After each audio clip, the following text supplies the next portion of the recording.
Mirza Fakhruddin sir পক্ষ নিয়েছে, বলছে দেশের সরকার এখন অসহায় হয়েছে। তো আমি তো বলেছিলাম যে সরকার না অসহায় হয়েছে, আমি হিরো আলম যে অসহায় হয়েছে সেই প্রশ্নের জবাব দেবে কে?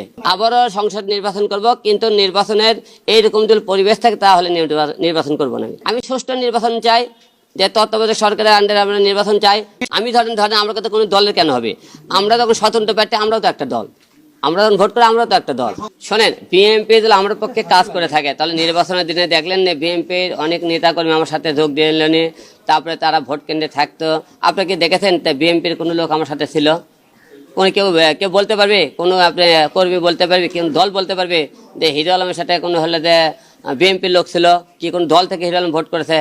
এটা কিছু লোকের মনে করে বানানো কিছু কথা। এই সমস্ত মির্জা ফখরুদ্দিন স্যার পক্ষ নিয়েছে, বলছে দেশের সরকার এখন অসহায় হয়েছে, খুলে কথা বলছে। এখন শোনেন, যে কোনো দল ৭০ ভোটে সবাই কথাবার্তা বলে, খালি মির্জা ফখরুদ্দিন স্যারের কথা কেন বলতেছেন আপনারা? সারা বাংলাদেশের লোক তো এটা নিয়ে কথাবার্তা বলতেছে, ও সবাই তো কথা বলতেছে। আমার প্রতি অন্যায় করা হয়েছে বলে তো সারা বাংলাদেশ, সারা বিশ্ব কথা বলতেছে না হিরো আলমের সাথে অন্যায় করা হয়েছে, সে ভোটে পাশ করেছে, তাকে ইচ্ছে করে তাকে হলে ফলাফল দেওয়া হয়নি। আমি এই মুহূর্তে কোনো দলে যোগ দেবো না, আমি স্বতন্ত্র প্রার্থী আছি, স্বতন্ত্র প্রার্থী থাকতে চাই। দল কোনো টাইমে যোগ দিয়ে আপনাদেরকে জানাবো।